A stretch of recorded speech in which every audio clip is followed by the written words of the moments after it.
안녕하세요. 포미스쿨 컨설턴트 강수혜입니다. 오늘은 여러분과 성적은 학습 습관에 따라 변화합니다 라고 하는 주제로 이야기를 나눠보려고 합니다. 학습 컨설팅에 대해서 굉장히 많은 부모님들께서 관심을 갖고 계신데요.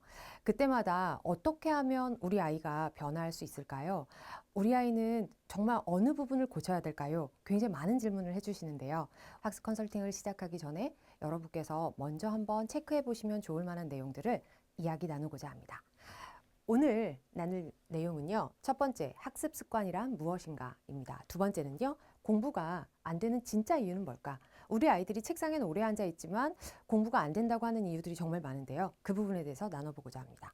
세 번째는 겉으로 아이들이 문제로 삼고 있는 현상과 그리고 그 숨은 이면에 있는 맥락에 대해서 이야기를 나눠보고자 합니다.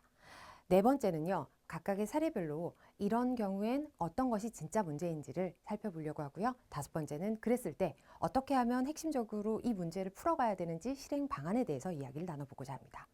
그리고 여섯 번째는 저희가 진짜 필요로 하는 자기주도 학습을 어떻게 시작하면 좋을지 나눠보고자 합니다. 오늘 다루게 될 첫 번째 내용은 학습 습관이란 무엇인가입니다. 제가 이 학습 습관에 대해서 가장 많이 말씀드리는 건 성적은 결과이지만 학습 습관은 과정입니다 라고 하는 명제를 항상 말씀을 드립니다. 굉장히 많은 부모님들께서 학습이 안 될 때 그리고 성적이 나오지 않을 때 학습 컨설팅을 가장 먼저 찾으세요. 사실 그 전에 더 많이 찾아보시는 건 어떤 좋은 학원이 있는지, 어떤 좋은 커리큘럼이 있는지, 또는 어떤 좋은 교재가 있는지를 소개해달라고 하세요. 하지만 저는 굉장히 많은 부모님들께 그런 것도 정말 좋지만 그 전에 우리 아이가 지금 어떤 상태인지를 알아보시는 게 더 좋을 것 같아요 라고 조언을 많이 드립니다. 그때 제가 학습 컨설팅을 시작하는 4가지 단계를 설명드리고자 합니다. 아이들의 학습 습관을 다룰 때는요, 정말 많은 아이들의 그 데이터를 뽑아보시는 게 가장 좋으세요. 데이터라고 하면 너무 어렵게 생각하실 텐데요. 저는 가장 먼저 아이들이 언제 자는지, 언제 일어나는지, 그리고 언제 공부를 하는지, 언제 쉬는 시간인지, 그리고 주말은 어떻게 보내는지, 그리고 공부 시간은 어떻게 편성되어 있는지부터 살펴봅니다.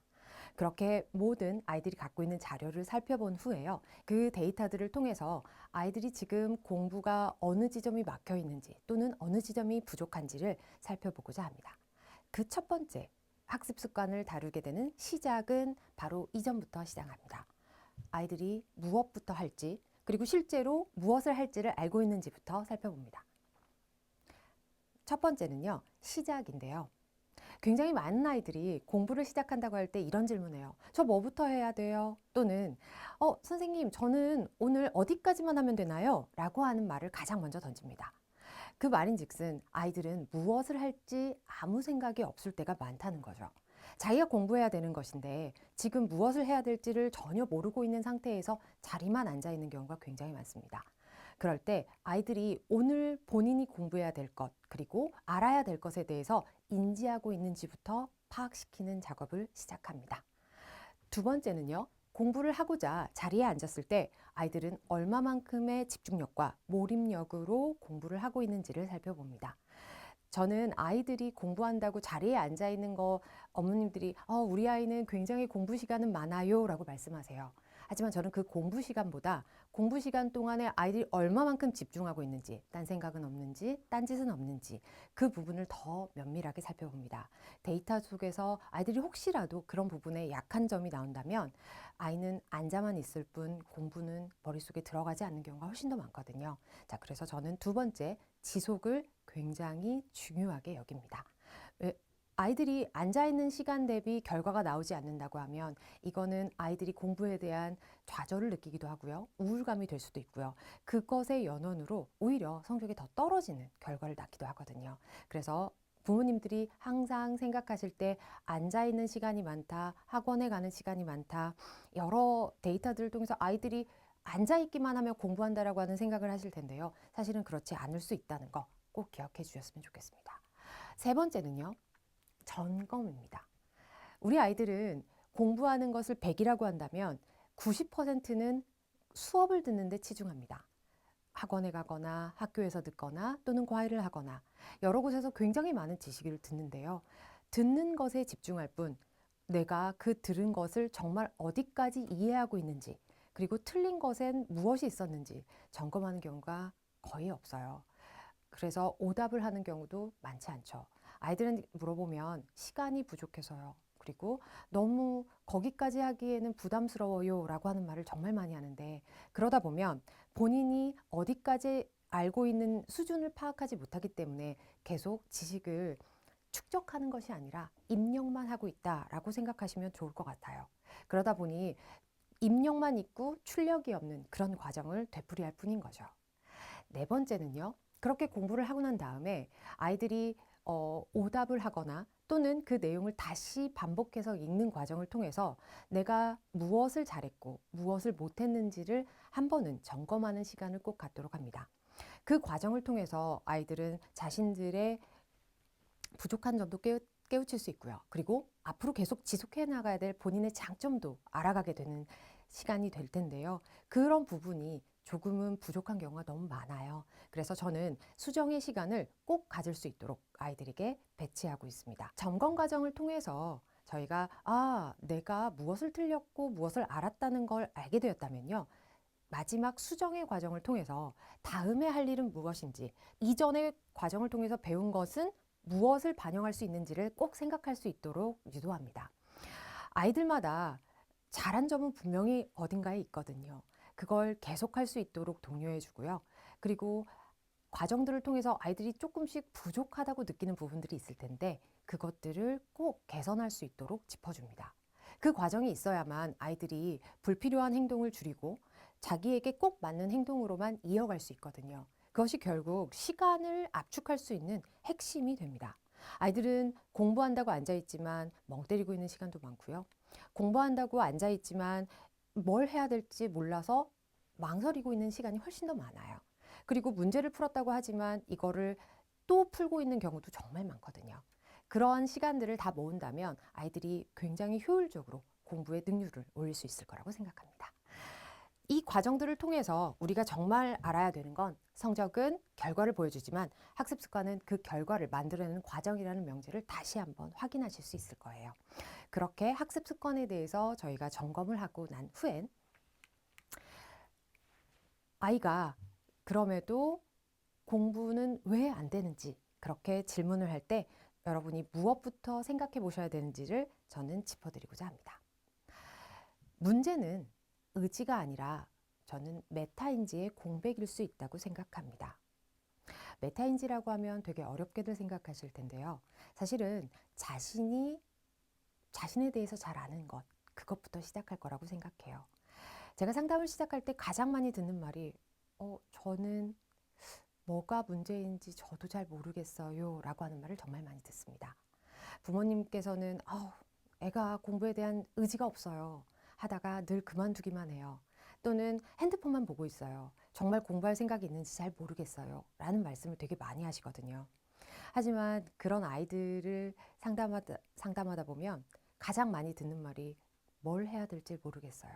그리고 지금 뭐가 문제인지 모르겠어요 라고 하는 말을 가장 많이 마주합니다. 보통 저희가 아플 때는 몸이 아파요 라고 하는 말씀을 많이 하시잖아요. 근데 어디가 아픈지 정확히 어느 부분이 문제점인지 모를 때가 되게 많죠. 그래서 저희는 병원에 가서 진단을 해보고 이러이러한 점이 안 좋구나. 목이 아파서 감기일 수 있겠구나. 이런 진단을 하잖아요.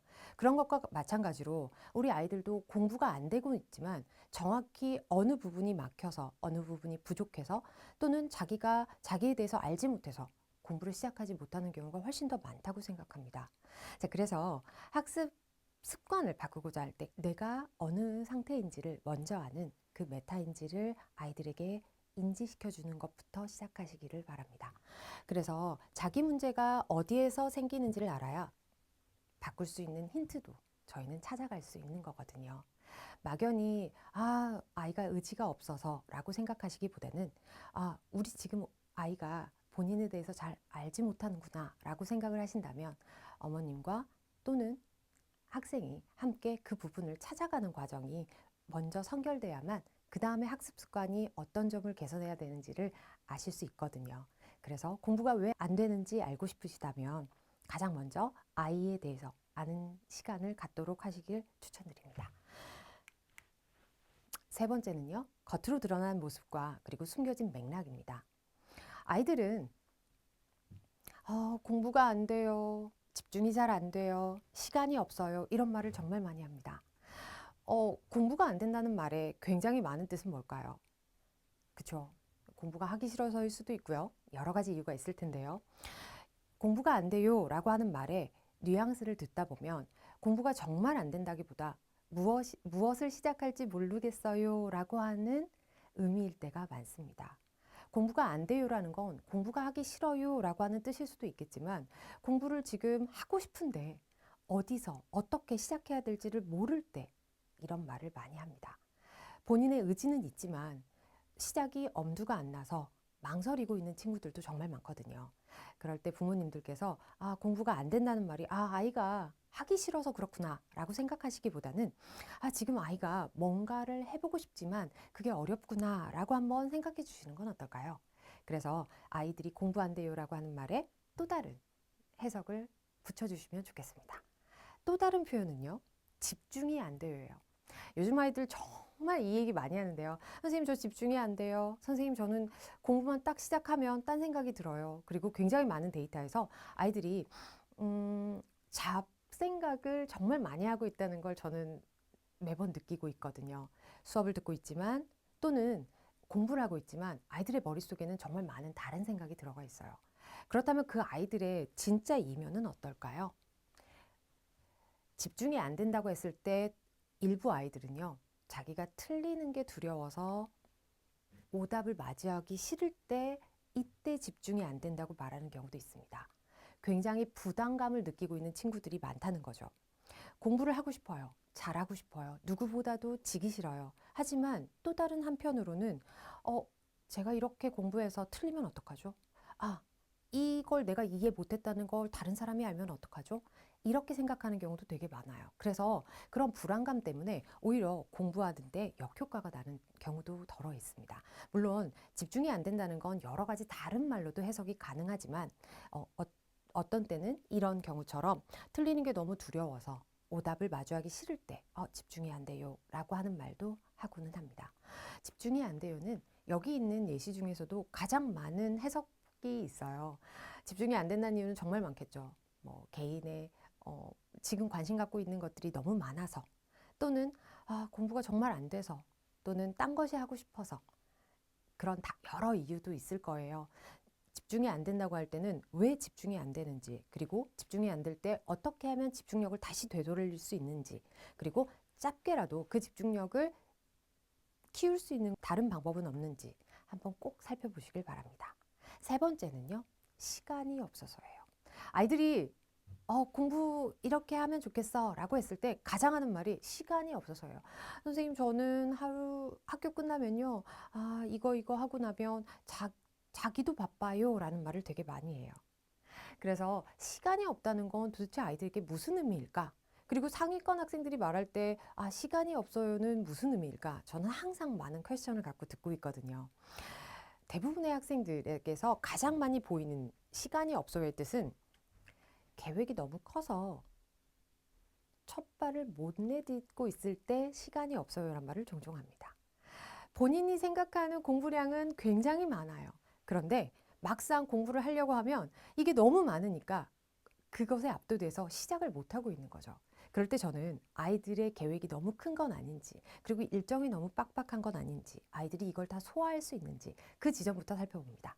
그래서 아이들이 할 수 있는 만큼 그 내용들을 세분화하고요. 그리고 아이가 할 수 있는 것부터 선별해주는 작업부터 시작합니다. 아이들이 정말 할 수 있는 걸 작게 실현했을 때, 그때 비로소 아이들은 공부의 맛을 알아가게 되거든요. 그래서 시간이 없어요 란 말을 애들이 많이 한다면, 그러면 어떻게 하면 아이들이 할 수 있게 그 실행을 도와줄 수 있는지부터 생각해 보셨으면 좋겠어요. 물론 아이들이 공부하기 싫어서 시간이 없어요 많이 합니다. 근데 그 이면에는 자기가 하고 싶지만 지금 이것들이 너무 벅차요 라고 하는 말일 수도 있다는 거 꼭 유념하셨으면 좋겠습니다.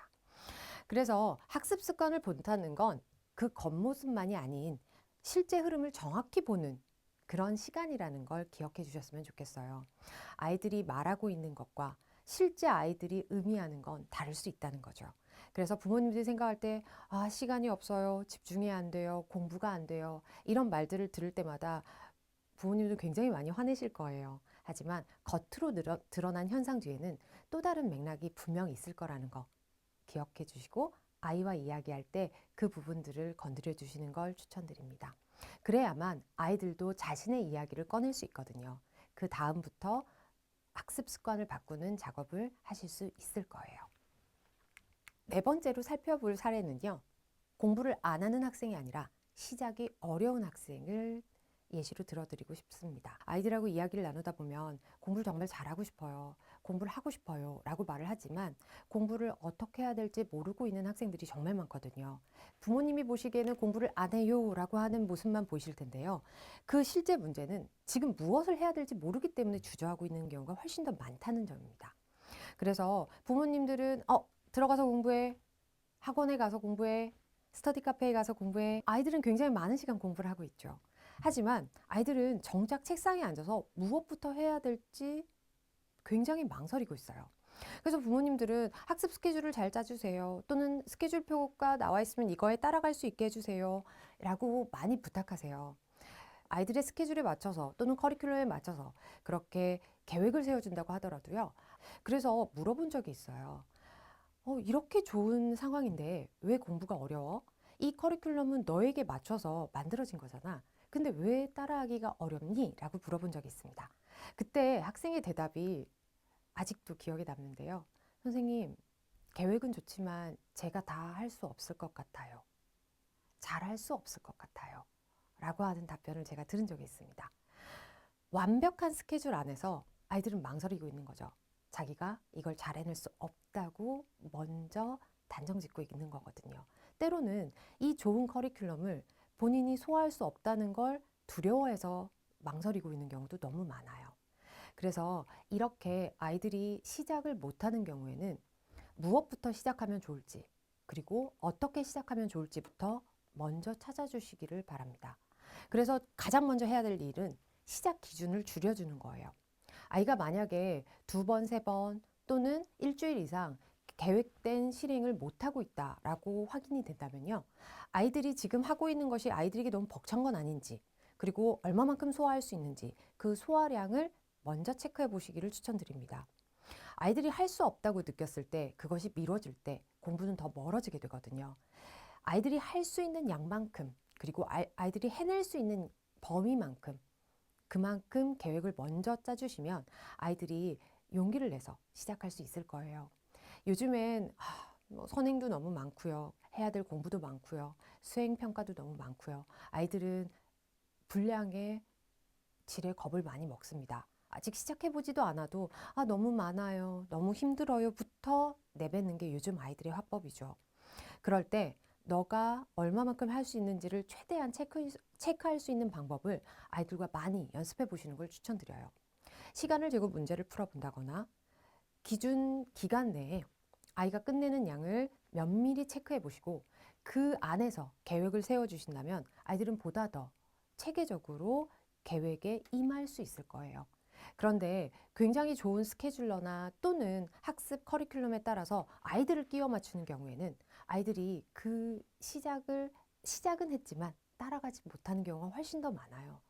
그래서 그럴 때 저는 아이들의 맞춤 커리큘럼 선정하기 전에 아이들이 할 수 있는 양부터 먼저 체크하고 만들어 갑니다. 그러면 하실 수 있는 질문이 양이 너무 적으면 아이들의 공부량이 적어서 결국은 결과도 좋지 않을 수 있을 것 같은데요 라고 하는 질문 먼저 하세요. 그보다 가장 중요한 건 아이들이 진짜 이 일에, 이 공부에 몰입하고 할 수 있는지, 그리고 미루지 않고 할 수 있는지, 즐겁게 할 수 있는지 그것부터 먼저 따집니다. 아이들이 미루지 않고 스스로 할 수 있을 때 공부의 양은 차츰 늘어갈 수 있거든요. 부모님들이 생각하실 때 처음엔 미진한 상태일 수도 있고요. 그리고 너무 적은 분량일 수도 있습니다. 하지만 그걸 차츰 늘려가면서 아이들이 성취감을 느낄 때 그 성과는 더 좋아질 수 있기 때문에 지금 아이가 시작을 못하고 있다라는 느낌이 드신다면요. 먼저 그 양부터 체크해 보시고요. 그리고 아이들이 어떻게 이걸 해나가고 있는지부터 살펴보시면 좋겠습니다. 그래서 수학 공부를 해야 돼. 들어가서 수학 문제 풀어 라고 하기보다는 망설이고 있는 친구들에게 문제집 42쪽에 1번부터 5번까지는 오늘 풀기로 했잖아. 여기까지는 한번 풀어보는 건 어때?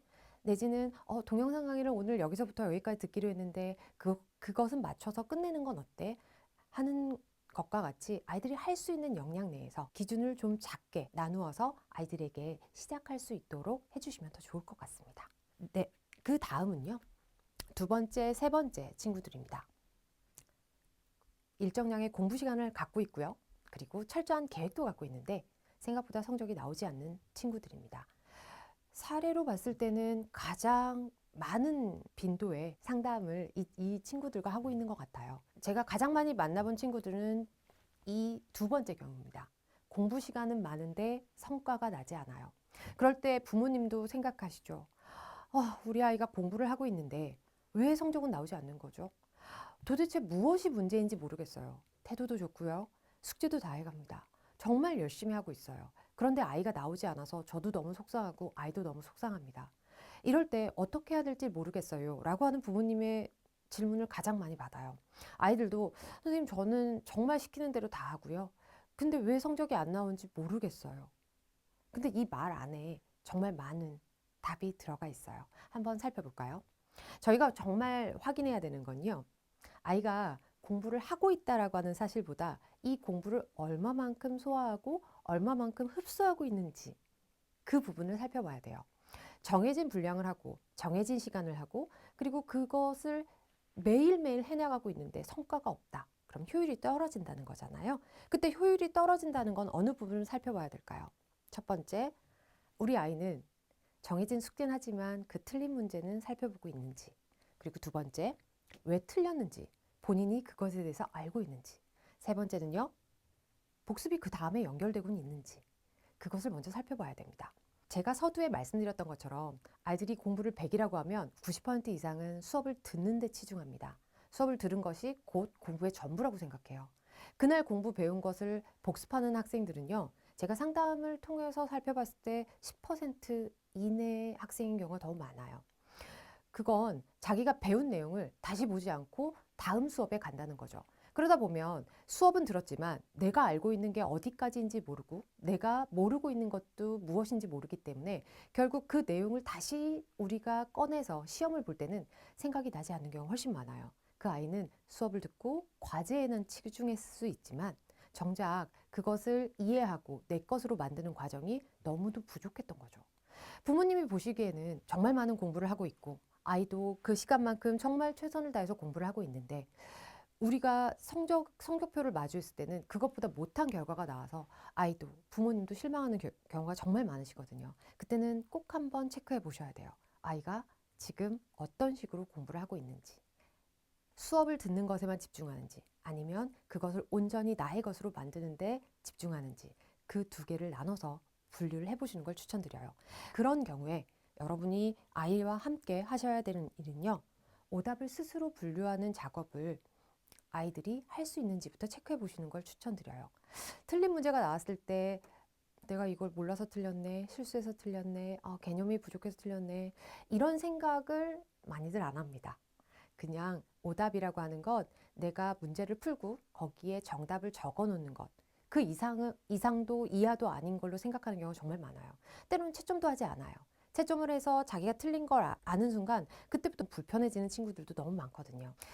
하지만 아이들에게 오답을 한다는 건 내가 틀린 걸 마주한다는 게 그렇게 힘든 일이 아니라는 걸 아이들에게 꼭 인지시켜 주셨으면 좋겠어요. 틀린 걸 알아가는 게 중요한 거지 틀렸다는 것 그 자체가 나쁜 건 아니거든요. 그래서 공부 시간이 많은데 성과가 나지 않는 친구들에게는 지금 어떤 점이 틀렸는지 확인하는 작업부터 먼저 해보시는 걸 추천드립니다. 그 다음으로 계획은 세우지만 지키지 못하는 학생들입니다. 생각보다 너무 많으시죠? 특히 여학생들 스케줄 짜라고 하면 너무 잘 짜요. 그리고 제가 생각해도 이렇게 할 수 있을까? 정말 감탄이 나오는 친구들이 너무너무 많거든요. 하지만 한 달 후에 또는 두 달 후에 실천 여부에 대해서 물어봤을 때는 생각보다 지키는 확률이 너무 적어요. 그건 왜 그럴까요? 아이들이 계획을 세우는 데만 너무 치중했던 거예요. 중간에 일어날 변수라던가 또는 공부를 하다 보면 아픈 날도 있을 수 있고요. 학교 행사도 있을 수 있고요. 수행평가가 굉장히 많은 시간이 걸릴 때도 있고요. 시험 기간일 수도 있고요. 여러 가지 변수가 있을 수도 있는데 아이들은 본인이 할 수 있다는 생각으로 크게 계획부터 세웁니다. 그리고 하루 이틀 미뤄지게 되면 그 부담감 때문에 섣불리 다시 하겠다는 생각을 많이 못해요. 그래서 이런 친구들일 때는 지금 세운 계획들이 정말 하루 안에 실행이 가능한지, 그리고 그 계획 내에서도 우선순위가 있는지를 저는 가장 먼저 물어봐요. 아이가 뭘 먼저 해야 되는지를 알아야만 그 공부를 시작하는 데 있어서 시작점이 쉬운 거거든요. 근데 아이들은 계획만 세우게 됩니다. 이거 하면 돼요 라고 말하지만 그 안에서도 우선순위는 있을 수 있거든요. 아이들이 공부를 하는 데 있어서 내 공부의 우선점은 무엇인지, 하루 안에 끝낼 수 있는지 그걸 확인해 보는 작업부터 하시기를 추천드립니다. 제가 서두에 말씀드렸던 것처럼 공부 양을 체크하는 게 가장 먼저 시작해야 되는 거거든요. 예를 들어서 한 페이지에 문제집을 푼다고 했을 때 내가 얼마만큼 시간이 소요되는지, 그리고 일주일을 주기로 했을 때 내가 어떤 날 공부를 조금 더 할 수 있고 어떤 날 공부가 좀 부족할 수 있는지를 알고 시작했을 때 비로소 공부 계획은 완성형이 될 수 있거든요. 자신이 어떤 스케줄로 어떻게 할 수 있는지를 잘 모르는 상태에서 공부를 시작하게 되면요, 중간에 지치게 되고 이렇게 실패로 나는 경우가 훨씬 더 많습니다. 그래서 계획은 세우지만 지키지 못하는 학생들인 경우에는요, 어머님도 그리고 학생도 함께 그 계획이 지금 잘 운영될 수 있는지부터 먼저 체크해 보시는 걸 추천드려요. 그러면 아이가 할 수 있는 분량만큼 공부량도 정해질 수 있을 거라고 생각합니다. 그래서 가장 먼저 할 일은 계획을 실행 가능한 단위로 먼저 쪼개보는 거죠. 그렇게 아이들이 할 수 있는 역량치만큼 나눠보신다면 아이들이 쉽게, 그리고 미루지 않고 매일매일 해나갈 수 있을 거라고 생각합니다. 전 이걸 가장 많이 말씀드려요. 부모님들께서는 상담을 시작할 때 가장 많이 물어보시는 게, 이렇게 컨설팅을 받고 또는 공부를 했을 때 아이들이 얼마 만의 시간으로 얼마나 빠르게 좋아질까요? 라고 하는 질문을 많이 하세요. 저는 가장 먼저 하는 말이 한 가지부터 제대로 하고요 라고 말씀을 드립니다. 제가 부모님과 학생의 그 간절함을 이해하지 못해서 그런 건 아니에요. 아이들에게 가장 필요한 건요, 그 수만 가지 많은 계획과 그리고 목록보다 학습 습관을 바꾸는 그런 행동이 무엇인지부터 아는 거예요. 학습 습관을 바꾼다고 생각을 하셨을 때 여러분은 어떤 것부터 생각을 하세요? 아이들이 앉아있는 시간이 길기만 한다면 좋은 건가요? 아이들이 스카에 오래 있으면 좋은 건가요? 좋은 선생님한테 학습을 받는다면 정말 좋아질까요? 저는 학습 습관에 관해서 컨설팅을 할 때 굉장히 많은 데이터를 봅니다. 데이터라고 하는 말은 조금 너무 거창할 수 있고요. 아이들에 대한 모든 기록을 본다라고 하면 더 좋을 것 같아요. 지금 이 영상을 보시고 계시는 부모님과 학생들 모두 다 이 데이터는 만들어 갈 수 있어요. 아이가 몇 시에 자고 몇 시에 일어나고, 그리고 학교, 학원, 사교육을 받으면서 오며 가는 시간, 그 다음에 아이가 이번 중간고사에, 이번 기말고사에서 받았던 그 시험지, 답안지, 그리고 오답표, 그리고 노트 필기하고 있는 흔적들, 그리고 아이들이 받게 된 생기부, 그 모든 것들을 살펴봅니다. 그 많은 정보 속에서 저는 단 한 가지를 찾아냅니다. 정말 많은 시간을 들이고요. 지금 당장 좋은 학원을 찾는 것, 지금 당장 아이에게 맞는 좋은 교재를 찾고 커리큘럼을 찾는 것보다 지금 아이가 하고 있는 모든 행동에 관련된 자료들을 놓고 학부모와 학생 모두가 한번 살펴보시는 시간을 가지셨으면 좋겠어요. 그 데이터 안에서 아이들이 정말 필요로 하는 걸 찾아보실 수 있을 거거든요. 저는 항상 그 많은 데이터를 보고 한 줄로 요약을 합니다. 지금 어떤 상태인지, 그리고 학생의 마음은 어떠한지 한 줄 요약을 해요. 그 한 줄 요약을 위해서 저는 몇 시간이고 데이터를 살펴봅니다. 굉장히 많은 그런 멋진 수식어를 붙이면 좋을 텐데요. 항상 나오는 결론은 이러해요. 공부가 멈춰 있구나. 우리 아이는 지금 수업을 받고 있지만 머릿속엔 딴 생각이 있구나. 아이가 멈춰 있구나. 저는 그 행간을 읽어갑니다. 그렇다면 그 멈춘 이유는 무엇일까? 계획이 커서일까? 아니면 아이들이 내용을 이해 못해서일까? 그리고 지나친 선행으로 아이들이 수업에 흥미를 잃어서일까? 디지털이나 또는 여러 가지 때문에 아이들이 집중력을 잃어서 집중이 안 되는 걸까? 그 한 가지를 찾아냅니다.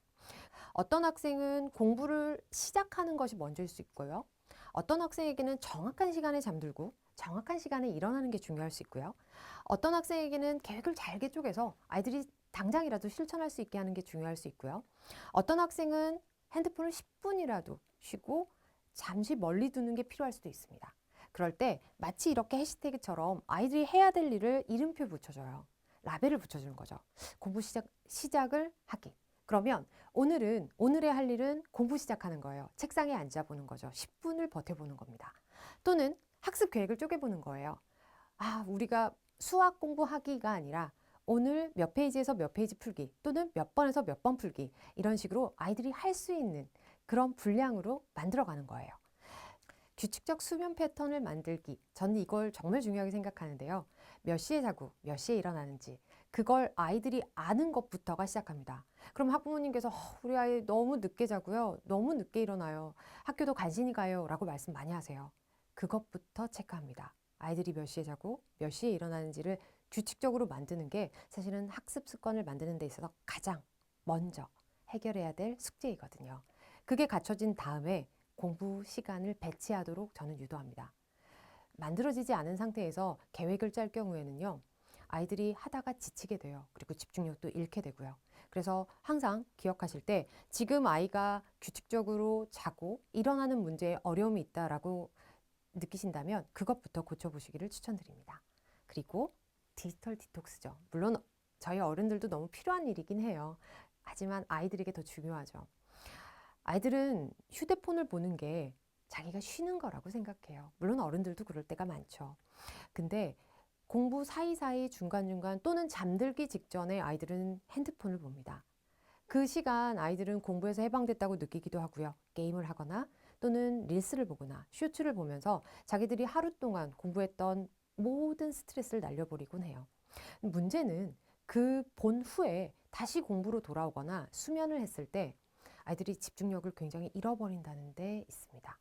정해진 시간에 보는 게 아니라 아이들이 공부 사이사이 중간중간 보다 보면 아이들이 오히려 보지 않고 쭉 공부를 했을 때보다 중간에 핸드폰을 보고 다시 공부로 가면 집중력이 훨씬 더 떨어지는 그런 데이터들을 정말 많이 보고 있거든요. 그래서 핸드폰을 아예 멀리해라가 아니라 공부할 때 어떻게 핸드폰을 활용해야 되는지를 아이들에게 가르쳐 주시는 것도 또한 필요한 일일 것 같아요. 물론 부모님들이 애들 핸드폰은 통제가 안 돼요. 많이 말씀하세요. 근데 저는 아이들에게 상담할 때 수면 패턴 다음으로 핸드폰을 활용하는 그런 문제에 대해서 이야기를 나눕니다. 핸드폰이 어렵죠. 어른들도 어렵고요. 수시로 체크해야 되고 핸드폰이 없으면 힘든 사회에서 살곤 있지만 아이들이 공부라는 면에 있어서 학습 습관을 우리가 개선해야 된다고 하면 핸드폰을 현명하게 그리고 잘 활용할 수 있도록 아이들을 유도해 줘야 된다고 생각합니다. 그 지점들을 하나하나 너무 많은 목록이 있어서는 안 돼요. 단 한 가지 학습 습관을 지금 바꾸기 위해서 무엇부터 해야 되는지부터 살펴보시는 걸 추천드립니다. 너무 무겁게 시작하시면 실행이 어려워요. 지금 아이가 바꿔야 된다고 하면 이번 주 한 가지 바꿔야 되는 이유를 만들어 주시고요. 그걸 일주일 동안 잘 행동하고 있는지 잘 하고 있는지 체크해 주시는 걸 추천드립니다. 그래서 그 일주일 동안 우리가 지금 고치고자 하는 이 문제가 잘 해결됐다면요. 그 다음에 문제점을 하나하나씩 또 개선해 나가는 방법을 갖는 거죠. 빠른 시간에 저희가 단발약처럼 너무 좋은 걸 받아들이면 효과는 있죠. 하지만 그 지속력은 떨어질 때가 되게 많아요. 그런데 이렇게 지금 아이들에게 가장 필요한 문제를 건드려서 아이들이 그걸 개선해 나가면 그 다음 문제는 조금 더 쉽게 풀려가는 경우가 많아요. 그렇기 때문에 학습 습관을 바꾸기 위해서는 가장 아이가 어렵다라고 하는 문제부터 시간을 들여서 개선을 해보시고요. 그 다음에 다음 문제로 접근하시기를 추천드립니다. 한 가지에서 될까요? 라고 물어보시는데 이 한 가지도 아이들에게는 어렵습니다. 그 한 가지부터 오늘 시작해 보시기를 추천드립니다. 6번째, 자기주도 학습의 시작입니다. 자기주도 학습이라고 하면 말이 너무 어렵죠. 최상위권만 하는 거 아닐까? 또는 어렸을 때부터 자기주도 학습이 잘 되어 있는 친구들이 많으니까 그 친구들이 하는 거 아닐까라고 생각하시는데요. 사실 요즘은 나이가 들어서도 계속 공부하잖아요. 그래서 어렸을 때부터 이런 습관이 잘 갖춰진 친구들이 앞으로 쭉 계속 해나갈 수 있거든요. 그럴 때 그 시작점을 저는 지금 중고등 시기부터 갖춰가는 걸 추천드립니다. 자, 그러기 위해선 진정한 자기주도 학습은 자기 공부를 이해하는 데서부터 시작한다라고 저는 생각합니다. 가장 먼저 내 공부의 약점을 아는 거죠. 어디서 공부가 자주 멈추는지, 또는 그 문제점이 왜 반복되는지, 그리고 그것 때문에 지금 너무 힘든 건 어떤 이유인지를 알아가는 겁니다. 이 문제점은 아이마다 너무 많이 달라요. 그래서 그 자신만의 공부 문제점을 알아가는 걸 가장 첫 번째 선결 과제로 두시는 걸 추천드립니다.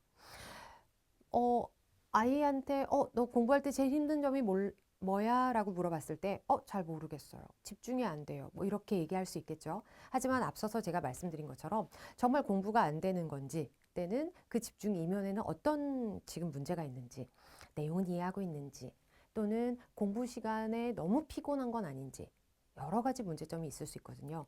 자신 공부의 문제점에 대해서 먼저 살펴보는 걸 첫 번째로 시작을 하고요. 두 번째는 이해 가능한 언어로 피드백을 주는 겁니다. 저희가 어른들이 이제 피드백을 주잖아요. 그럴 때, 나 때는 이러했어. 라는 말을 정말 많이 하세요. 그래서, 저희 때는 이렇게 하면 공부 되던데요. 저희 아는 왜 안 되는 걸까요? 이렇게 말씀하세요. 저희가 공부하던 때와 지금 아이들이 공부하는 환경은 너무 많이 다르죠. 그 상황에서 저희가 예전에 잘했던 방법을 그대로 아이들에게 투영하기에는 우리는 너무 많은 시간의 간극이 있습니다. 그렇기 때문에 지금 아이들이 할 수 있는 언어로, 아이들이 받아들일 수 있는 언어로 피드백을 주시는 걸 추천드려요. 그래서 나 때는 물론 좋은 말이죠. 하지만 아이들이 지금 딱 들었을 때 피부로 딱 느껴서 이전부터 바꿔야지 라고 하는 단어로 접근할 때 아이들은 조금 더 쉽게 변화가 됩니다. 아이들이 이해할 수 있도록 공부 좀 해가 아니라 그러면 너는 이렇게 시작하면 어떨까? 공부 시작은 몇 시에 하고 그럼 몇 시에 일어날까? 어디를 먼저 풀까? 또는 집중이 언제 안 됐어? 이런 구체적인 질문을 해주시는 걸 추천드려요. 아이가 왜 공부가 안 된다고 했을 때 그 문제를 먼저 들으시고 그 다음에 두 번째는 그럴 때는 어떻게 하면 개선할 수 있는지 같이 고민해 주시는 걸 추천드려요. 아이가 책상에 앉아 있다고 해서 공부하는 건 아니라고 제가 처음에 말씀드렸죠. 그렇다면 지금 공부를 하는 데 있어서 어떤 개선점이 필요한지를 같이 고민해 주시는 거죠. 그럴 때 아이들은 더 행복감을 느끼더라고요. 상담이 끝나갈 때 아이들이 그럼 너는 어떻게 하면 이 점을 개선할 수 있을까? 제가 먼저 답을 주진 않습니다. 아이들과 이야기를 나누고요. 그러면 아이들도 자기가 할 수 있는 선에 대해서 처음으로 생각을 해봐요. 자신의 문제점을 몰랐기 때문에 이걸 어떻게 하면 고칠 수 있는지도 사실은 모르는 아이들이 되게 많거든요. 그럴 때, 그러면 누구누구야, 너는 이걸 이렇게 고쳐가면 괜찮겠어? 라고 물어봤을 때, 괜찮을 것 같아요. 그때부터 자기 본연의 답을 찾아가기 시작하거든요. 그래서 어른의 입장이 아니라 아이의 입장에서 이해 가능한 피드백을 주시는 걸 꼭 추천드립니다. 마지막으로 작은 실행을 반복할 수 있도록 아이들에게 유도하는 겁니다. 제가 다섯 번째 말씀드린 것처럼요. 시작이 너무 거창하면 아이들은 힘들어해요. 단 하나의 문제부터 개선을 했을 때 그 다음 문제의 접근이 조금 더 쉬워지거든요. 그래서 단 하나부터 반복을 해서 습관을 만들어갈 수 있도록 아이들에게 유도합니다. 그 하나를 잘했을 때 칭찬을 해주고요. 그리고 아이가 그 한 가지를 해결하는 게 너무 힘겨워하더라도 옆에서 지켜봐 주시는 걸 저는 추천드려요.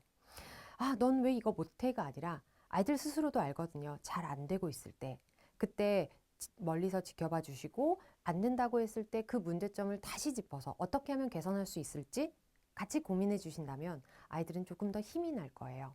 왜 이렇게 못해가 아니라 왜 안 되지로 봤을 때 아이들은 조금 더 그 자신의 문제를 들여다볼 수 있는 힘이 생긴다고 저는 생각합니다. 공부에 대해서 관심을 갖고 있는 친구들, 공부를 못하고 싶어 하는 친구들은 없어요. 그러면 어떻게 아이들을 공부할 수 있도록 이끌 수 있을까요? 그건 아이들의 입장에서 다시 한번 생각해 볼 때 가능하다고 생각합니다. 학습 컨설팅을 통해서 만난 수없이 많은 친구들에게 제가 느낀 점은요. 본인의 공부에 대해서 자신이 없기도 하지만 생각해 본 적이 없는 친구들이 너무 많다는 점입니다. 공부를 하고 있지만 부모님이 짜준 스케줄에 따라서 학원을 가고 선택해준 수업을 듣고 그리고 유명한 강사의 내용을 듣고 있다는 것에 자기가 취해서 이게 맞는구나 라고 생각하는 경우가 너무 많아요. 그것이 정말 나에게 맞는 것인지 그리고 이걸 내가 얼마만큼 소화할 수 있는지 나는 이해할 수 있는지 그 부분에 대해서는 아이들이 깊은 생각을 하지 않는 경우가 너무 많거든요.